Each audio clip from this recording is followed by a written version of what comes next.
c'est le podcast Anxiété à l'université. Donc bonjour à tous, aujourd'hui on se retrouve pour un podcast un peu différent qui va un peu dans le même sens que les conseils et astuces que vous retrouvez sur le site web. Donc on reçoit un photothérapeute qui s'appelle Bambou. Bonjour à tous. Et donc on va parler un peu forcément de la photothérapie autour donc des différentes choses que ça peut vous apporter et notamment autour du fait que c'est une astuce parmi tant d'autres, sauf qu'au lieu d'avoir quelque chose d'écrit, vous avez une personne qui vient témoigner aujourd'hui. Cette interview, elle va se faire donc autour de 3 points sous plusieurs questions. L'anxiété chez les étudiants, ensuite la photothérapie comme un outil pour gérer cette anxiété, et pour finir, quelques conseils et l'impact à long terme de la photothérapie. Alors, je suis donc photographe depuis 7 ans et photothérapeute depuis bientôt 1 an. J'ai commencé la photographie très simplement avec les moyens du bord quand j'étais petit, une DS qui prenait les photos, et depuis j'en ai fait ma profession, ma passion. Et j'explore donc maintenant depuis 1 an l'aide à la personne sous forme de photothérapie. La photothérapie, c'est une thérapie qui est très nouvelle, qui vient de plus en plus en Europe, qui provient des Amériques, et qui est donc drivée, qui est tenue par un photographe, et non par un thérapeute. C'est une notion assez particulière, mais qui est très importante, dont on pourra sûrement en parler lors de ce podcast. Et du coup, tu exerces où précisément ? Alors, en fonction du besoin, de la demande, je peux exercer à domicile, mais la plupart du temps, j'exerce dans mon studio photo à Nîmes. On va commencer autour du premier point qui est l'anxiété chez les étudiants. Donc on remarque aujourd'hui que l'anxiété c'est un problème de plus en plus répandu chez les gens étudiants et assez jeunes. Est-ce que, selon toi, en tant que photothérapeute, mais aussi en tant que personne, si on peut dire ça, est-ce qu'il y a certains éléments que tu as remarqués qui contribuent à une augmentation de cette anxiété ? Alors moi, mon analyse, elle se porte principalement sur l'image, sur ce que l'on renvoie envers les autres et envers soi-même. Donc ce que j'en ai tiré de mes observations, c'est un besoin d'être et un besoin de paraître.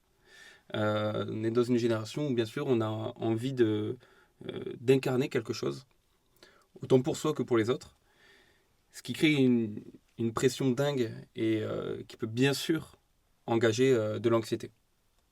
Ok, d'accord. Et est-ce que tu as observé certains signes spécifiques qui montrent que cet obstacle devient que l'anxiété, devient un obstacle au quotidien, que ce soit dans les études ou dans le quotidien de ces jeunes anxieux ? Alors bien sûr, l'anxiété est un obstacle pour tout. En l'occurrence, dans un cadre universitaire et scolaire, je pense qu'il est facilement euh, possible de saboter son travail, en fait, de ne pas oser aller jusqu'au bout, de ne pas se sentir finalement libre de créer, si c'est dans un domaine créatif, ou même de développer dans d'autres milieux. D'avoir une peur du jugement de la part d'un groupe, d'une classe, d'un professeur. Mais ça se retranscrit aussi dans le monde professionnel avec des collègues de travail, des patrons. Je pense que l'anxiété est un frein pour absolument tout, mais il n'est pas forcément nécessaire de vouloir le combattre. Il ne faut pas forcément le vaincre, selon moi. Il faut surtout apprendre à vivre avec, à savoir le dompter et à avancer avec lui. Et donc au niveau de l'image, l'anxiété, est-ce que ça influence une confiance en soi ? Est-ce que c'est en lien par rapport à ça ? Je pense que on peut déjà diminuer une part d'anxiété lorsqu'on se sent bien dans ses baskets, on se sent ancré avec soi-même. Il y a de la confiance en soi, forcément. La confiance en soi, elle peut elle peut être boostée, elle peut être travaillée de plein de manières différentes. Moi, en l'occurrence, je travaille celle qui provient de l'image que l'on envoie, donc. Est-ce que donc l'art-thérapie, c'est notre créativité qui nous permet une certaine guérison ou bien acceptation de l'anxiété, mais est-ce que là, toi, en tant que photographe, la photo que tu vas nous délivrer, ce sera ta créativité qui va nous permettre de pouvoir évoluer ? Alors, en fonction des profils et des besoins, on va pouvoir travailler une séance de photothérapie différemment. Ou on va chercher la créativité de la personne pour la mettre à son propre escient, à le faire développer lui-même. Ou on va chercher un regard extérieur à ce que lui connaît. En l'occurrence, si une personne cherche à à se redécouvrir d'une manière différente, là, mon travail en tant que photographe est de mettre en avant ma créativité pour le faire se rencontrer d'une manière différente. Ok, d'accord. Donc c'est intéressant. Et donc forcément, il faut être un minimum créatif pour être photothérapeute, parce que photographe, ça va j'ai pas l'expression, mais ça paraît logique de pouvoir être créatif quand on est photographe. Mais est-ce que quand on est photothérapeute, est-ce qu'un thérapeute qui n'est pas pour autant créatif pourrait prétendre à avoir ce rôle? Alors, je connais peut-être pas ce photothérapeute-là qui est créatif sans pratiquer la photographie à côté. Je pense, du moins, qu'il en va de soi qu'un photothérapeute doit être photographe à côté pour travailler sa créativité, son regard, sa perception, son cadre. Donc je pense que ça va de pair. Quels sont les éléments qui impactent le plus les étudiants au niveau de leur anxiété? Qu'est-ce qui les rend les plus anxieux? Alors de mon point de vue de photothérapeute et aussi d'étudiant, puisque j'ai suivi un cursus universitaire, je pense qu'il y a une certaine pression qui se rajoute au niveau du jugement du professeur, à celui du groupe scolaire. C'est celui-là qui peut être un vrai frein ou un moteur pour l'universitaire, pour l'étudiant qui doit se développer. Donc c'est sa relation avec les professeurs et sa relation sociale. Ça en est Pour une des toi. raisons, du moins. Je pense bien que c'est une accumulation qui va être jusqu'à un certain niveau acceptable et qui, à une goutte de plus, devient après une anxiété certaine. Donc c'est toujours un problème de confiance en soi. Parce Je que pense bien cette que c'est, relation aux autres est impactée par notre confiance en nous. je pense bien que tout souci relève plus ou moins de la confiance en soi, oui. Alors, Ok. elle en est une raison, peut-être pas 100% de sa raison. Et donc dans la photothérapie, est-ce qu'il y a autre chose qu'on peut travailler? Par exemple, une personne qui a très confiance en elle et qui fait appel à toi, est-ce qu'il y a d'autres difficultés qui... Alors oui, en photothérapie, donc on peut parler d'anxiété, mais on parle de plein de choses. On parle d'une transformation physique, peut-être, qui en crée un, un dédoublement de sa conscience avec donc une perception de son corps qui est très inconnue. On peut parler donc voilà, de modification corporelle, on peut parler juste d'estime de soi, on peut parler de vouloir se sentir aussi plus sensuel, plus désirant. Désirable, tout à fait. La photothérapie, en fait, elle va englober une multitude de besoins. Bien sûr, toujours tourner autour de la confiance en soi. Est-ce que toi, au travers de la photothérapie, le fait que certaines personnes prennent un rôle, ça ne te crée pas une certaine distance avec le problème aussi?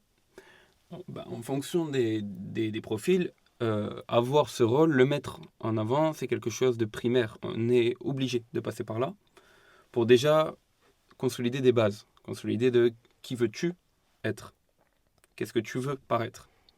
Une fois qu'on a travaillé ça, on enchaîne sur qui tu es vraiment, derrière ce masque, quelle est la personne. Et là, c'est donc tout un processus. Hein. La photothérapie, ça se suit sur plusieurs séances. Il y a vraiment un suivi. Hein. Mais bien sûr que tout le monde a un masque, tout le monde incarne, et c'est important de solidifier ce masque-là parce que c'est notre narcisse à chacun. Le narcisse, c'est le besoin d'être narcissique. C'est très important. On doit tous développer son narcisse. Il y a plusieurs manières de le faire et il y en a qui n'y arrivent pas. La photothérapie peut rentrer en compte. Donc voilà, oui, un masque apparaît toujours au début et puis après on va creuser derrière. Et tu as déjà eu assez de cas de personnes anxieuses sans pour autant parler d'étudiants ou de jeunes? Oui, parce qu'au final, quand il y a un mal-être, il y a derrière une anxiété dans le jugement, souvent. Une peur d'être jugé, une peur de... euh, Anxiété sociale, du voilà, coup. ça c'est surtout ça. Donc oui, en fait, chaque profil vient avec un besoin soutenu d'une anxiété. Et comment tu définirais l'anxiété? Je pense que l'anxiété est une accumulation d'éléments perturbateurs qui n'arrivent plus à être contrôlés et qui, à un moment donné, on devient bien trop conséquente pour pouvoir la porter. Et là peut arriver la crise de panique. On va passer plus du coup à la deuxième partie, qui est donc la photothérapie comme outil pour gérer l'anxiété. On a déjà un peu commencé à développer sur ça. Comment est-ce que cette pratique, elle fonctionne pour quelqu'un qui vous souhaite surmonter son anxiété et comment une simple photo peut avoir un vrai impact thérapeutique? Déjà, pour chaque profil, on se rencontre une première fois. On établit quelle est la demande. Qu'est-ce qui pousse la personne à venir me contacter.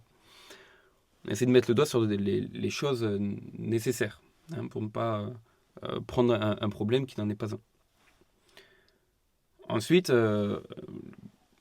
j'établis un suivi, j'établis un processus de séance avec une art thérapeute pour avoir un vrai cadre poussé sur la longue durée en fait. Pour que Peut-être vraiment qu'on peut la citer. Candy Fabrigal, art thérapeute sur Sète, Frontignan et le bassin de Thau. Complet. 06, 50. Alors, voilà, oui, une personne anxieuse va donc pouvoir me contacter, mettre des mots là où il y a des besoins.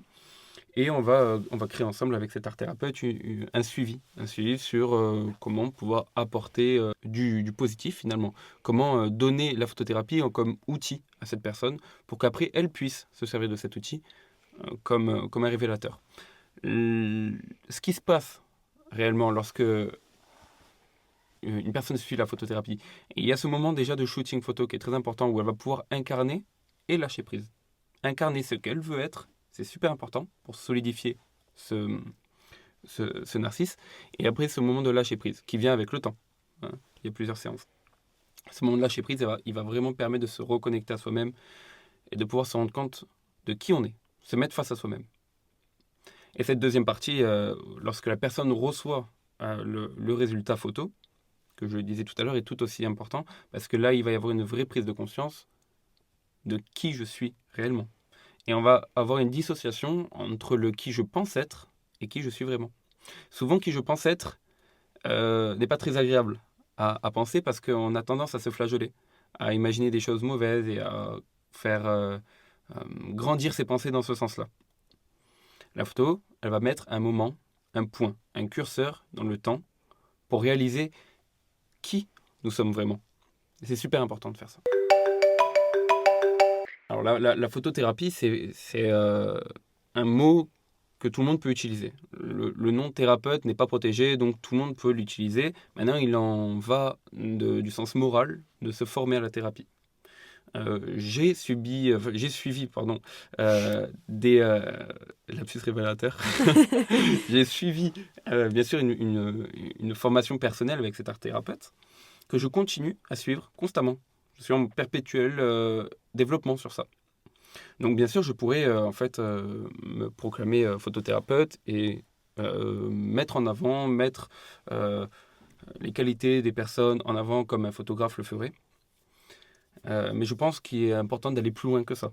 Et c'est pour ça que oui, je fais mes séances avec cet art thérapeute, je pourrais le faire sans, sauf que j'estime que mon travail a une meilleure portée, une meilleure puissance due à cette collaboration avec Candy Fabrigal, art thérapeute. Oui, donc tout est une question pas d'expertise, oui, au final, du fait de vouloir tout le monde peut être thérapeute, mais libre à chacun de se sensibiliser plus ou moins sur la question. Il en va du sens moral. Candy Fabrigal, elle a donc suivi une fac de psycho à la base. Puis elle a fait des formations indépendantes, reconnues, d'art thérapeute. Donc il y en a sa première qui a eu lieu il y a 15 ans. En 15 ans de temps, elle a suivi d'autres formations sur la théâtre-thérapie, sur le fait de faire du théâtre forum, du théâtre clown, de la peinture. C'est une artiste à la base, donc forcément l'art, elle le pratique sous plusieurs formes, dans la sculpture, dans la poterie, dans la peinture, dans plein d'autres choses. Et là, récemment, elle est de nouveau sur une certification d'art thérapeute pour être agréée. Alors, chez les thérapeutes, c'est un petit peu le Graal d'être RNCP. Donc, c'est une reconnaissance. Ouais, sur ça, je pense que... Voilà, c'est juste une reconnaissance au niveau de l'État pour dire oui, tu es bien thérapeute à certains points. D'accord. Et est-ce que tu pourrais nous donner un exemple peut-être concret, sans pour autant divulguer des informations personnelles, sur une situation qui a été réglée par une situation difficile qui a été réglée par l'intermédiaire de la photothérapie? Oui, tout à fait. Et notamment une personne qui est venue me voir dû à un physique qui ne lui convenait pas et qui en a souffert à un point où elle a dû se déscolariser. Ça a été un moment grave, important dans sa vie, mais elle n'a pas pu faire autrement. Ça en était trop pour elle. Cette personne a fait du chemin entre-temps et a décidé de reprendre son cursus. Avant ça, il a fallu quand même soigner ce vestige, ce souvenir de sa première expérience. C'est pour ça qu'elle est venue me voir, pour déjà se redécouvrir, apprendre à peut-être s'aimer, apprendre à peut-être savoir s'affirmer. Elle n'a pas voulu retourner dans la gueule du requin, entre guillemets, sans y avoir été préparée. Déjà pour elle, hein. Les autres, ça ne me regarde pas. Et donc, oui, bien sûr, avec cette personne, on a fait un suivi pour reprendre cette confiance, pour reprendre une nouvelle vision de soi. Et maintenant, elle a pu donc reprendre les cours, les études, après ce décrochage. Et ça se passe plutôt bien pour elle. J'en suis assez content. Ok. Et donc là, est-ce qu'il y avait des problématiques qui pouvaient être liées à l'anxiété, comme une phobie scolaire qui a pu être créée par une anxiété sociale ou autre chose? Et ben, il y avait une phobie scolaire, puisqu'en fait, ça a toujours été, hein, elle a toujours eu une mauvaise expérience, justement, de ça. Et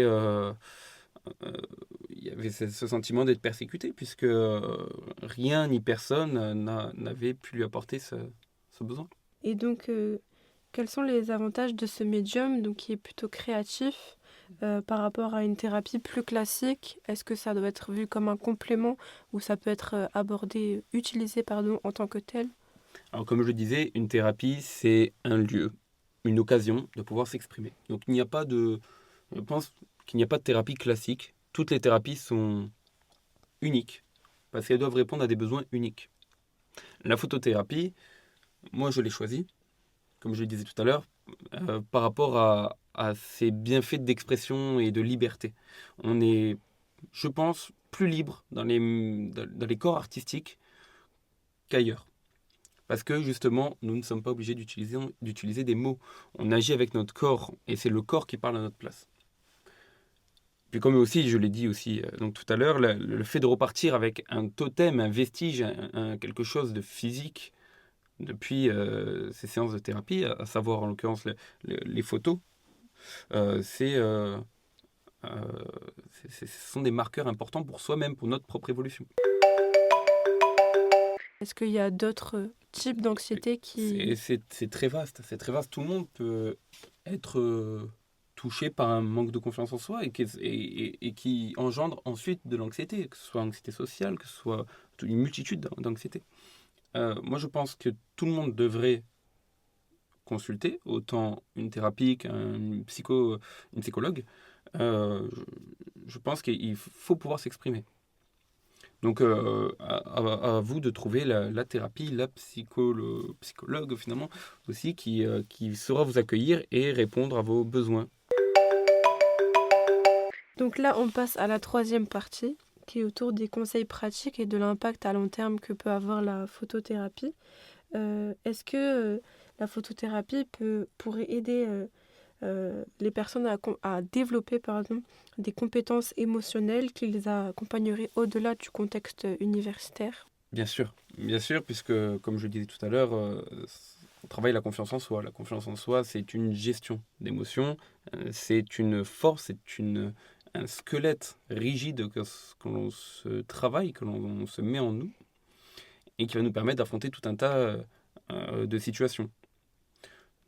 Donc là où il y a des besoins des besoins émotionnels, des besoins de gestion des émotions, la photothérapie aura eu un impact significatif. Est-ce que par exemple le fait de regarder les photos peut aider ou est-ce que le fait de se rappeler certains discours que les personnes ont pu avoir avec toi, ça peut aussi aider dans le quotidien en dehors de la séance même de photothérapie? Et bien sûr, oui, alors déjà pour se rendre compte de ce qu'on a été à un moment, et donc de reprendre une certaine confiance en soi par rapport à cette évolution entre ce moment A et l'instant T, mais aussi bien sûr pour, si on est en plein processus, pour se remémorer et se ressentir euh, imprégné de tout ce travail qui est mis en place en parallèle.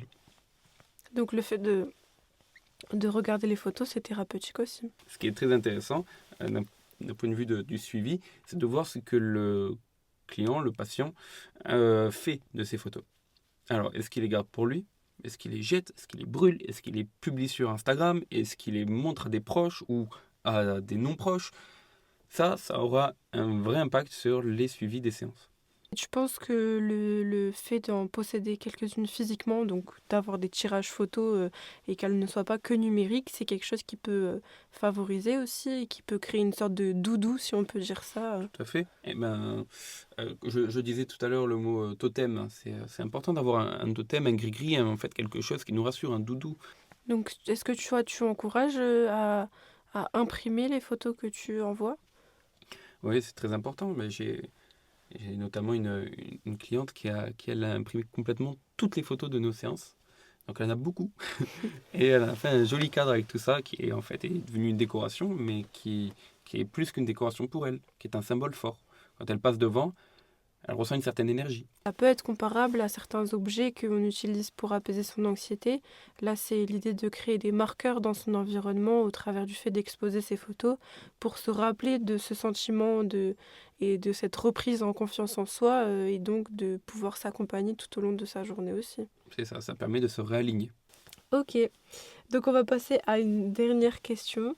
Donc en conclusion, qu'est-ce que tu aimerais dire aux étudiants qui sont en train de traverser une période difficile et qui hésitent à faire appel à essayer la photothérapie ou bien une approche créative, une thérapie qui peut être dans le sens de l'art-thérapie? J'ai l'impression que ces étudiants qui se sentent anxieux, angoissés, ont aussi l'impression d'être seuls à vivre ça.